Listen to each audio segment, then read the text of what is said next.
का पिल्ला, तुम कुत्ते का पिल्ला है। मैं बोल रहा हूँ चैनल पर। मुझे नमाज पढ़ानी अजान हो गई है, जुमे का दिन है आज। दोस्तों, वीडियो की शुरुआत में हम एक सवाल पूछते हैं कि क्या लाउड स्पीकर से अजान देने के खिलाफ कोई कानून पास हुआ है इस देश में, या कोई ऑर्डिनेंस आया है, या कोई सर्कुलर जारी हुआ हो, या कोई नोटिस ही दिया गया हो।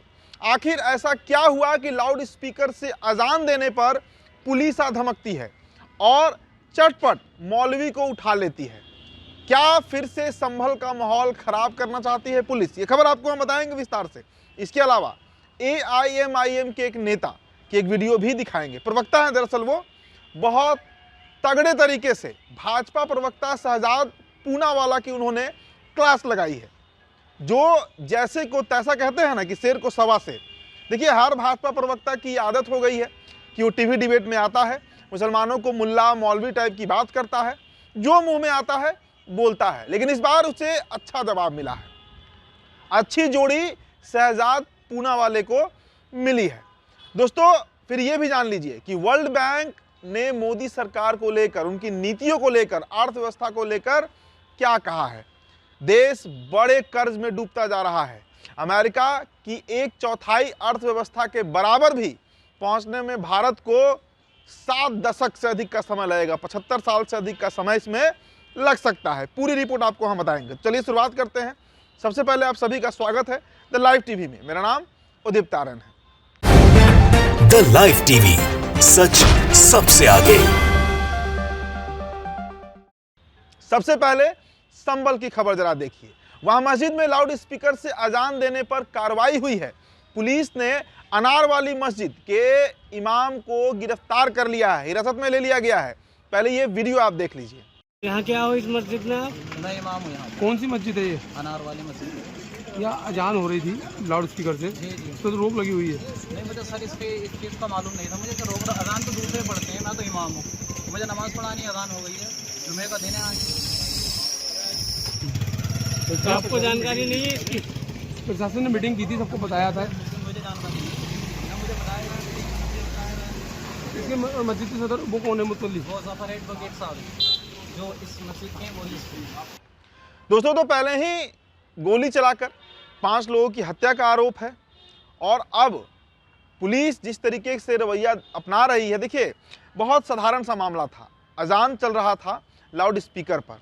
पहली बार तो हुआ नहीं है। इस देश के लगभग जितने भी मस्जिदों से अजान की जाती है लाउड स्पीकर पे ही की जाती है। लेकिन संभल में पुलिस गजब की एक्शन ले रही है। गजब का वहाँ पर व्यवहार आम मुसलमानों के साथ, इमाम के साथ किया जा रहा है।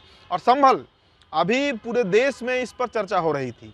जिस तरीके का हिंसा वहाँ भड़का जामा मस्जिद में सर्वे के बाद, कई जानें चली गई, कई लोग गिरफ्तार हो गए, माहौल बहुत ख़राब रहा वहाँ का। आज भी बहुत अच्छा नहीं है।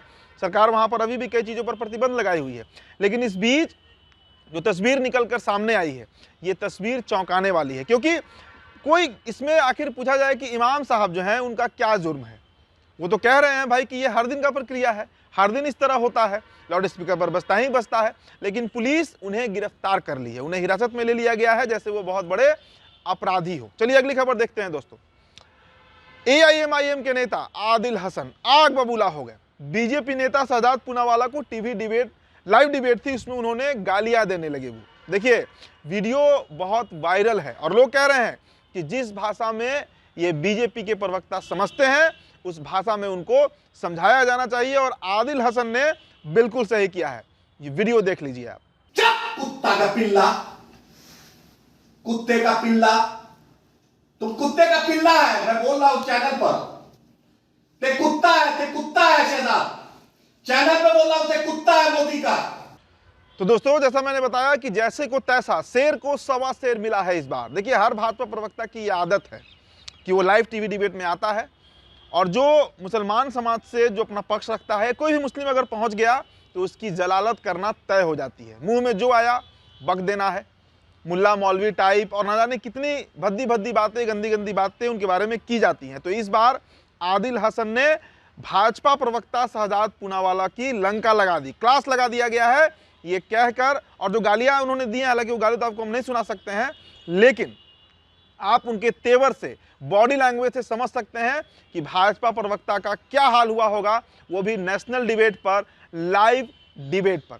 अब खबर देखिए वर्ल्ड बैंक से, जो बड़ी खबर आई है। क्या कह रहा है वर्ल्ड बैंक भारत को लेकर? वर्ल्ड बैंक जो है वो भारत को चेतावनी दे रहा है। मोदी जी ने दावा किया था कि उन्होंने भारत को दुनिया की तीसरी सबसे बड़ी इकॉनमी बना दी है, मगर सच्चाई ये है कि भारत बीमार अर्थव्यवस्था बनने जा रहा है। वर्ल्ड बैंक का कहना है कि मोदी सरकार की नीतियों की वजह से देश कर्ज में डूबता जा रहा है और अमेरिका की 1/4 मतलब 1/4 इकॉनमी भी अटेन करने में, वहाँ पहुँचने में, उस मुकाम पर पहुँचने में कि अमेरिका के इकॉनमी के 1/4 भी हम लोग हो जाए, उसमें अभी कम से कम भारत को 75 साल लगेंगे। जिस रफ्तार से यहाँ की इकॉनमी ग्रो कर रही है, 75 साल बाद अमेरिका जिस अर्थव्यवस्था में आज जी रहा है उसका 1/4 पहुँचने में भारत को कम से कम 75 साल लगेगा। और अमेरिका जिस अर्थव्यवस्था में आज है वहाँ पहुँचने में 350 साल लग सकते हैं। चलिए अब दोस्तों आपको हम प्रधानमंत्री नरेंद्र मोदी का एक वीडियो दिखाते हैं। अर्थव्यवस्था को छोड़िए, प्रयागराज मोदी जी घूम रहे हैं। कैमरा जीवी हमारे प्रधानमंत्री हर वक्त आत्ममुग्ध रहते हैं। एक एक फुटेज बनाने में सैकड़ों करोड़ रुपए खर्च किए जाते हैं। आज यूपी सरकार ने 10,000 जवानों को पीएम दौरे पर तैनात किया है, तब जाकर मोदी जी की ये वीडियो जो आप देख रहे हैं वो निकलकर सामने आई है। अर्थव्यवस्था डूब रहा है और मोदी जी क्या कर रहे हैं ये तस्वीरें आपको दिखा रही हैं। बेरोजगारी से हाहाकार मचा हुआ है, लेकिन वो कहते हैं ना कि रोम जल रहा था और नीरो बंसी बजा रहा था। अब देखिए देश में 82 करोड़ लोग 5 किलो अनाज पर जीवित हैं और प्रधानमंत्री साहब को आप देखिए, तो चाहे अर्थव्यवस्था की बात हो, रोजगार की बात हो, गरीबी की बात हो, डेवलपमेंट की बात हो, हर मुद्दे पर ये सरकार चाहे जैसा काम कर रही हो, हालांकि रिपोर्ट तो बता रहे हैं, वर्ल्ड बैंक कह रही है कि फेल है, लेकिन इसके बावजूद नरेंद्र मोदी मजे ले रहे हैं। देखिए प्रयागराज में कुंभ लगने वाला है और उसे देखने के लिए तथाकथित रूप से प्रधानमंत्री वहाँ पहुँचे हैं और उनके पहुँचने पर 10,000 सैनिकों को, 10,000 सेना के जवानों को तैनात किया गया है और उसके बाद नरेंद्र मोदी इस तरीके का वीडियो बना रहे हैं और घूम रहे हैं। अब देखिए दोस्तों, तेजस्वी यादव ने एक सवाल किया है। तेजस्वी यादव ने पूछा है कि भारत की जो तीनों सेना है, जल थल वायु, उसके जो सबसे चीफ लोग हैं वो किस धर्म से आते हैं, भारत के राष्ट्रपति किस धर्म से आते हैं, भारत के प्रधानमंत्री किस धर्म से आते हैं।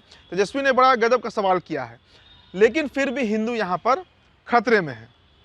तेजस्वी यादव जो हैं वो बजाते इसके लिए पूछ रहे हैं कि तीनों सेना के चीफ हिंदू धर्म से आते हैं, पीएम और राष्ट्रपति किस धर्म से आते हैं। अगर कश्मीर को हम छोड़ दें, मतलब उमर अब्दुल्ला को छोड़कर आप एक सीएम या गवर्नर बता दीजिए इस देश में जो गैर हिंदू है, सभी के सभी हिंदू हैं, तो सारी व्यवस्था यहाँ पर हिंदू चला रहे हैं, सारे शीर्ष जगहों पर हिंदू बैठे हुए हैं, फिर भी हिंदू खतरे में कैसे आ जाते हैं, जिसकी बात भारतीय जनता पार्टी बार बार करते रहती है। तो तेजस्वी यादव ने ये सवाल पूछा है बीजेपी से और उन तमाम हिंदूवादी संगठनों से जो बार बार इस बात को दोहराते हैं कि भारत में हिंदू खतरे में है। फिलहाल इस रिपोर्ट में इतना ही। बहुत बहुत शुक्रिया।